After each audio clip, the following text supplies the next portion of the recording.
গোৱালপাৰাৰ জয়পুৰ বজাৰ পথাৰত কংগ্ৰেছৰ কৰ্মী সভাত জনসমুদ্ৰত পৰিণত AIDF দলৰ বিভিন্ন নেতা কৰ্মীৰ যোগদান হাজাৰ হাজাৰ ৰাইজৰ সঁহাৰি কংগ্ৰেছৰ ধুবুৰী লোকসভা সমষ্টিৰ কংগ্ৰেছৰ প্ৰাৰ্থী ৰকিবুৰ হুছেইনৰ হাত ধৰি কংগ্ৰেছত যোগদান কৰে AIDFৰ বহুগৰাকী নেতা কৰ্মীয়ে খৰমুজা ব্লক কংগ্ৰেছৰ উদ্যোগত আয়োজিত জয়পুৰ বজাৰত এখনি কংগ্ৰেছৰ কৰ্মী সভাত যোগদান কৰে বহুকেইগৰাকী নেতাই উক্ত কৰ্মী সভাত হাজাৰ হাজাৰ ৰাইজে অংশগ্ৰহণ কৰে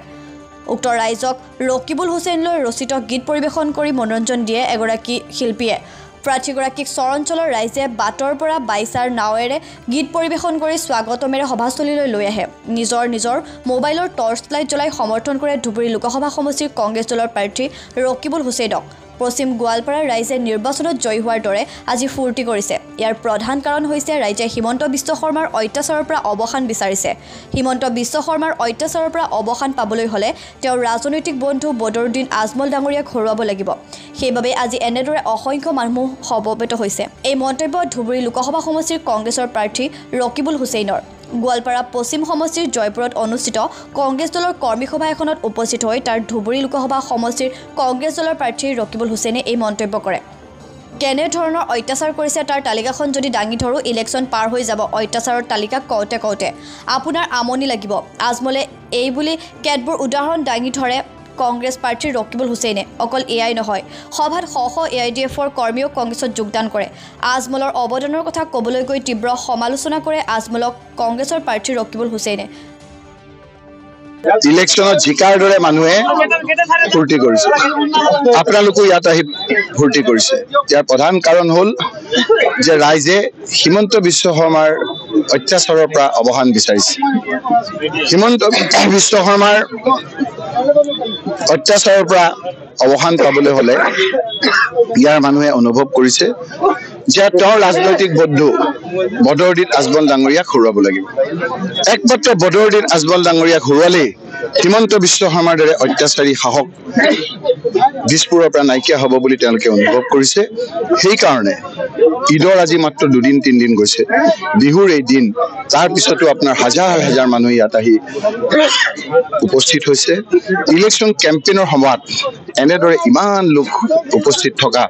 মইতো 5বাৰকৈ জিকিলো এইবাৰ 6বাৰত উঠিছো মই কেতিয়াও দেখা নাই ইয়াৰ দ্বাৰা বুজা যায় যে ৰাইজ অশান্তিত আছে ৰাইজ ভয়কে আছে এই ভয় আৰু অশান্তি দূৰ কৰাৰ কাৰণে হিমন্ত বিশ্ব শৰ্মাক মুখ্যমন্ত্ৰীৰ পৰা আঁতৰাব লাগিব আৰু হিমন্ত বিশ্ব শৰ্মাক আঁতৰাবৰ কাৰণে মুখ্যমন্ত্ৰী হিমন্ত বিশ্ব শৰ্মাৰ ৰাজনৈতিক বন্ধু বদৰুদ্দিন আজমল ডাঙৰীয়াক ইয়াৰ পৰা প্ৰত্যাখ্যান কৰাৰ কাৰণে ৰাইজে সিদ্ধান্ত লৈছে সেইকাৰণে দল মত নিৰ্বিশেষে সকলো ইয়ালৈ আহিছে UDFৰ যিসকলে ইয়াত গুৰি ধৰি আছিল জহিৰকে প্ৰমুখ কৰি উপসভাপতি সেই সকলো লোক আজি ইয়ালৈ আহিছে সকলোকে আমি কংগ্ৰেছ দলত স্বাগতম জনাইছো আদৰণি জনাইছো আৰু আপোনালোকো ইমান ৰাতি আহি ইয়াত উপস্থিত থকাৰ কাৰণে ধন্যবাদ জনাইছো আৰু সকলো ইমান বয়োজ্যেষ্ঠ লোক সকলো আহি ইয়াত উপস্থিত থকাৰ কাৰণে ধন্যবাদ কৃতজ্ঞতা জনাইছো কেনে ধৰণৰ অত্যাচাৰ কৰিছে আৰু অত্যাচাৰী বুলি কৈছে যে কথাটো কেনেকৈ অত্যাচাৰ কৰিছে আপোনালোকে যদি কিবা সোধে তেতিয়া কৈ আপুনি কোন চেনেলৰ মই মালিকক কৈ দিম সাংবাদিকসকলক অত্যাচাৰ শুই থকা ল'ৰা ছোৱালীবিলাকৰ ঘৰবিলাক ভাঙি দিয়া অত্যাচাৰ ডেকা ল'ৰাবিলাকক উঠাই লৈ গৈ বুকু আৰু ভৰিত গুলীয়া অত্যাচাৰ ইয়াতে নহয় গুৱাহাটীৰ মাজমজিয়াত হাতী লগাই ঘৰ ভাঙি দিয়া অত্যাচাৰ আমাৰ স্বামী ঘৈণীয়েকৰ বুকুৰ পৰা উঠাই লৈ গৈ জেলত নিয়া অত্যাচাৰ লাইটৰ বিলৰ অত্যাচাৰ মটৰচাইকেলত গলে বিভিন্ন ৰকমে আপোনাৰ মোবাইলত টেক্স পঠিয়াই টেক্সৰ অত্যাচাৰ বিভিন্ন টেক্সে আজি মানুহক জ্বালা যন্ত্ৰণা কৰিছে আপুনি অত্যাচাৰৰ লিষ্টখন যদি হয় আপোনালোকৰ মোৰ ইলেকশ্যন পাৰ হৈ যাবগৈ মই অত্যাচাৰৰ তালিকা কওঁতে আপুনি আমনি পাই যাব আজি মৌলানা এটা কথা কৈছিল যে এতিয়া গৌৰৱভাৱে নামাজি গগৈ কৈছে কিন্তু মানে এতিয়া গৌৰৱভাৱে ভোট নিদিয়ে এই কথাৰ কি উত্তৰ দিব তেওঁৰ কি হৈছে বুজি নাপাওঁ মই এদিন তেওঁ কৈছে যে ইয়াৰ মুছলমান মানুহবিলাক চোৰ ডকাইত ৰেপ কৰে সেইকাৰণে জেলত থাকে এদিন কৈছে যে ছোৱালীবিলাক দেখিলে ল'ৰাবিলাকৰ মুছলমানৰ তেজ গৰম হৈ যায় আজি আকৌ কৈছে যে গৌৰৱ গগৈক হিন্দু মানুহবিলাকে ভোট দিব নালাগে কাক দিব লাগে বিজেপিক দিব লাগে এই কথা তেওঁ কোৱা নাই কেতিয়াবা আপুনি চাবচোন গান যেতিয়া গায় আপোনাৰ চিনেমাত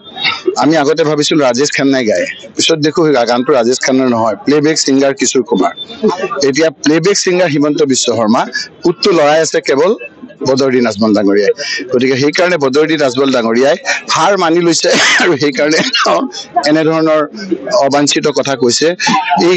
এইকেইটা দিনত তেওঁ যে ৰাইজৰ ওচৰত আহিব পৰা নাই কিহৰ কাৰণে আহিব পৰা নাই এই ধৰণৰ কথা বতৰাৰ কাৰণে আকৌ এনেকুৱা ধৰণৰ কথা বতৰা কৈছে ৰাইজে যিখিনি তেওঁৰ লগত আছিল সেই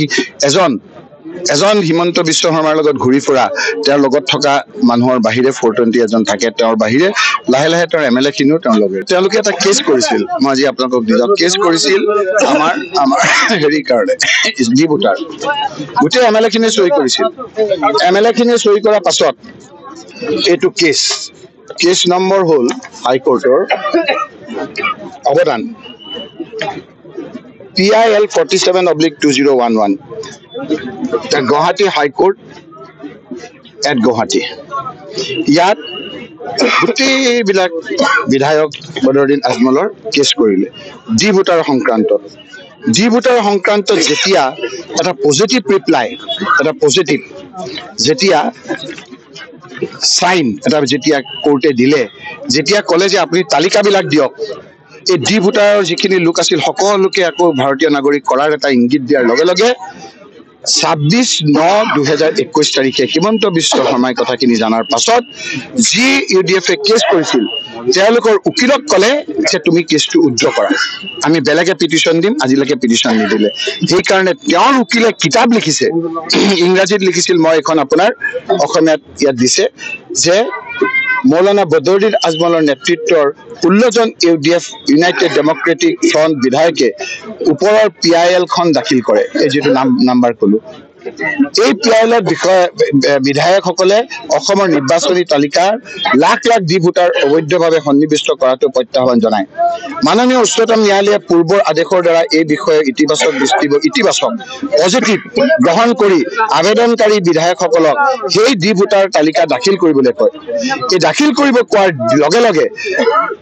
কিন্তু যেহেতু অধিবক্তাই তেওঁ ক্লায়েণ্টৰ নিৰ্দেশনা মানিবই লাগিব সেই ক্লায়েণ্টক ক'লে উকিলক ক'লে যে আপোনালোকে এই কেছটো উইথড্ৰ কৰক বহুত ডাঙৰ কথা 26/9/21 তাৰিখে